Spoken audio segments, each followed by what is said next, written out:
పాపపు మాటలు, బురదేసి విషపు మాటలు ఆయన మాట్లాడతాడు. దేశానికి ఎందరో మహనీయులను అందించినటువంటి గడ్డ కృష్ణా జిల్లా. ఇప్పుడు కొత్తగా గుర్తుకొచ్చింది కృష్ణా జిల్లా ఎందరో మహనీయులను అందించింది. జాతీయ జెండా రూపశిల్పి పింగళి వెంకయ్య ఈ గడ్డపైనే పుట్టాడు. మొట్టమొదటి జాతీయ జెండా ఎగిరింది ఇక్కడే. బ్రిటిష్ హయాంలో బందరు ఓ వెలుగు వెలిగింది బందరు బ్రిటిష్ హయాంలో. 2014 నుంచి 19 దాకా చంద్రబాబు హయాంలో ఏం జరిగింది? ఒక్క అధికారి, జిల్లా కలెక్టర్తో సహా ఒక్క అధికారి కూడా బందర్లో ఉండేవాడు కాదు. మొత్తం అందరూ బెజవాడలో ఉండేవాళ్ళు.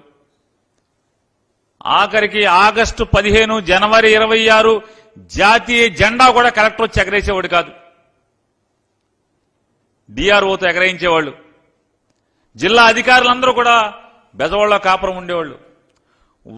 వారం సోమవారం ఒక్కరోజు అది కూడా వాళ్ళకు బుద్ధి పుడితే గ్రీవెన్స్కి వచ్చి కాసేపు గంట కూర్చుని వెళ్ళిపోయేటువంటి పరిస్థితులు. అది కూడా కలెక్టర్ ఎక్కువ రోజులు వచ్చేవాడు కాదు. జాయింట్ కలెక్టర్నో డిఆర్ఓనో కూర్చోబెట్టేవాళ్ళు. వారం సోమవారం ఒక్కరోజే కాస్తో కోస్తో ఆ గ్రీవెన్స్ పేరుతో ఒక గంట సేపు అధికారులు కూర్చుని వెళ్ళిపోయేవాళ్ళు. ఇది చంద్రబాబు నాయుడు ఏలుబడిలో బందరకు ఉన్నటువంటి దుస్థితి. ఇవాళ ఈయన వచ్చి అసలు మామూలుగా ఈయన ఇప్పుడే రాజకీయాల్లోకి వచ్చినట్టు చంద్రబాబు నాయుడు గారు. ఈయన ఇంత క్రితం ఎప్పుడు ముఖ్యమంత్రి చేయనట్టు ఇప్పుడే వచ్చి నన్ను ముఖ్యమంత్రి చేయండి అని మొదటిసారి ఓట్లాడుకున్నట్టుగా బిల్డప్ ఇస్తున్నాడు ఈ బిల్డప్ బాబాయ్. ఇవాళ బందర్కి మళ్ళీ వెలుగేలా వచ్చింది?